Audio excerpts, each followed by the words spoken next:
So with the latest episodes of Dragon Ball Super, we have seen the conclusion of the Future Trunks arc, and one of the characters that was really prevalent in that arc, had a big, image on the billboard and all that stuff, the promotional art was Future Mai for that matter.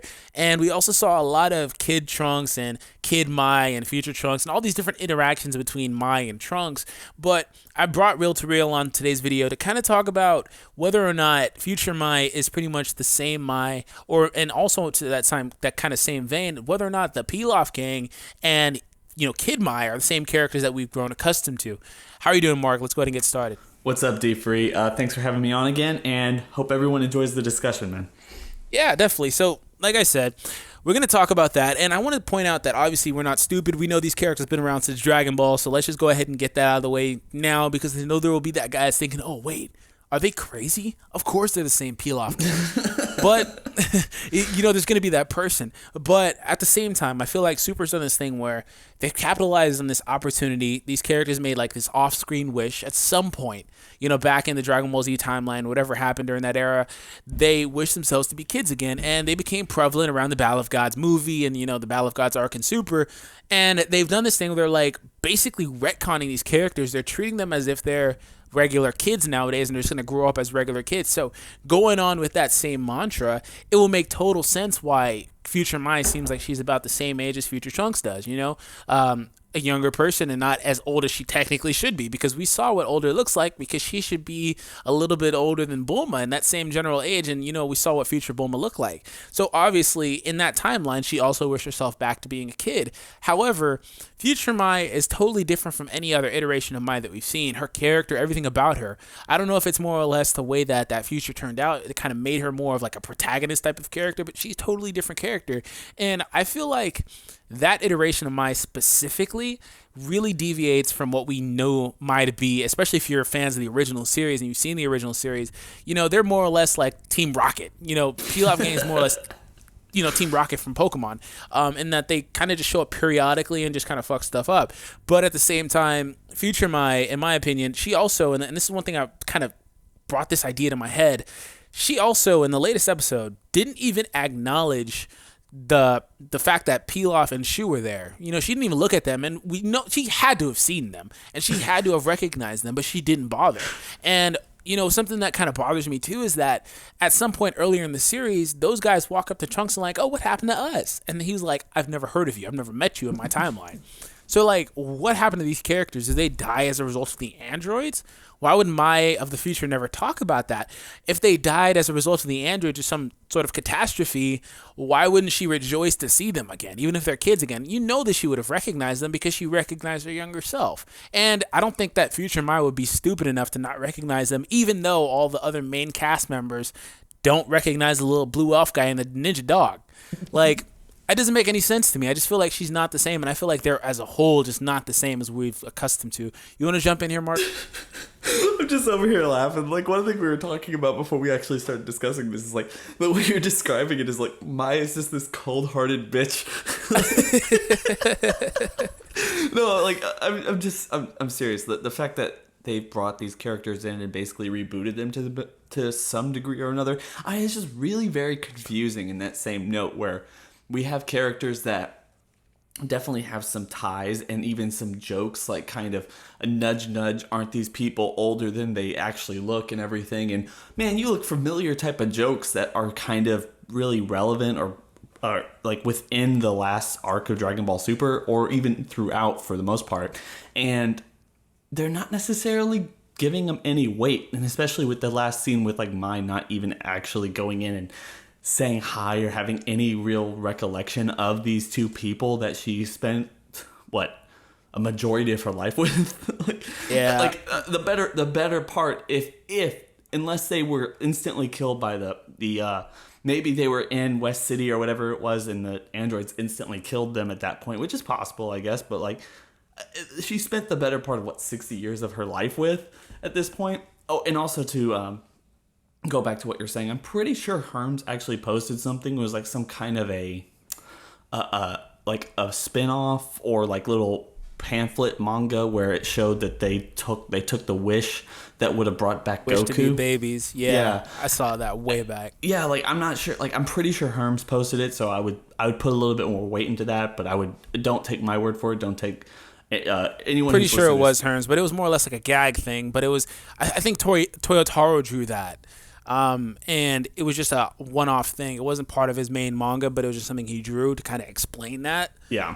But that's pretty much, I mean, we never saw it on screen, so I mean, it's still a viable explanation. They basically wish to be kids again, but they didn't specify how young, so they become babies, and that's pretty much why they're the same age as Goten and Trunks, who never age, the timeless ones. So, but the point being is like when we have this situation where we have Mai, Pilaf, and Shu, and it's so weird the way that the show is treating them, let alone the comic books or the manga, because the manga's really kind of let them be in the background for a really huge part of the manga and never really touched on them, and now they've been such a huge part in this arc, and it just feels so weird because one of the things we want from them is we want for them to, I don't know, I personally, I always wanted them to have some kind of a semblance that, yes, these are the same characters that we know from Dragon Ball, but like you said, there's so many instances where you go, well, there could have been emotional payoff here or there or somewhere else. And whenever it gets to that moment, the show just decides to, drop all the jokes, all the kind of hearsay where, yeah, these people are the same people, and just be like, no, it's not important. Let's just move on to something different. And just drop the ball there. I mean, I guess you could say that Mai in the future, she lost them to the androids and she's kind of forgotten about them, but that's really, really hard to kind of grapple with, and the fact that she would have known. That's a hard pill to swallow, man. To think that she, basically, as you said, spent the better part of her life, with those characters, all through Goku's childhood, to him being an adult, man, to his adulthood. She spent all those years with them, and she wouldn't recognize them. That's a really hard pill to swallow, no matter what the circumstance is. Especially if they died in front of her, she would have, Dragon Ball Super's done this one thing where they're really good at character moments. So I really feel like had there been some sort of tragedy like that, she would have embraced them. And they would have shown that shit on camera, because in the latest episode, they showed they're not afraid to show somebody crying. They just showed Trunks crying randomly, but it happened at the sight of Gohan. But I feel like if something like that happened to her, she would have noticed them like, oh my God, especially, I feel like as soon as she saw her kid self and saw that the other two guys are chilling right there too, she would have just been like, oh, wow, you guys are here. I haven't seen you guys in so long, but they didn't do it. I don't know if that's because of the damn show or if because she's just simply not that Mai, which bothers me, and it gets into the damn butterfly thing with Trunks, because how can Trunks change events that will predate his existence simply by creating a new timeline? It doesn't make sense. I feel like that's just the thing. It doesn't make sense. That's not even a viable explanation when you think about it logically, and the fact of the matter is they just don't want to deal with that particular form of, I guess they don't want to deal with that particular form of emotional consequence or emotional gravity, and they don't want to actually spend too much time focusing on Mai, Pilaf, and Shu, because they're mostly comic relief. You don't want to actually take away comic relief in order to make it more real than it really even needs to be. So that's my only explanation, but at the same time, I feel like it's a lost opportunity. A lot of stuff in this arc was lost opportunities. We've expressed our viewpoints in a lot of the stuff for Super in general, but also this arc in very recent videos. Man, I don't know. That just really bothers me, because I just feel like there's such, as you said, it's a wasted opportunity. There was so much potential there, but you are correct when you say that, the arc as a whole had so many things that they kind of teased about that they didn't really, capitalize and expand upon. So, I don't know. It's always something that really bothers me. And talking about the Pilaf gang, they go out of their way, or at least they did in the earlier half of this arc, the first couple of acts, to kind of just insert them in there as tension killers for whatever reason. They would just do it at random spots, and they got away from that as the arc became more time travel heavy. But as far as that goes, I mean, Future Mind was always a prevalent part of this arc. she was introduced, like I said, in promo material with Goku Black and Future Trunks as coming back. If that was going to be the case, I mean, she had a nice emotional payoff in the last episode, but I feel like she was pointless then. If they didn't take that opportunity to expand upon it, she was kind of pointless. And they treated her, and this is what really, really, really bothers me about this, is that they treated her as if she's basically the same Mai that Kid Trunks has right now. I mean, she is, but like, you see what I'm saying? Like, they're going like chronologically. They're both kids, so they'd be adults later on. When in actuality, when that Future Trunks was this age, that Kid Trunks would be in Dragon Ball Super right now, there was no Mai. It was just him and Gohan.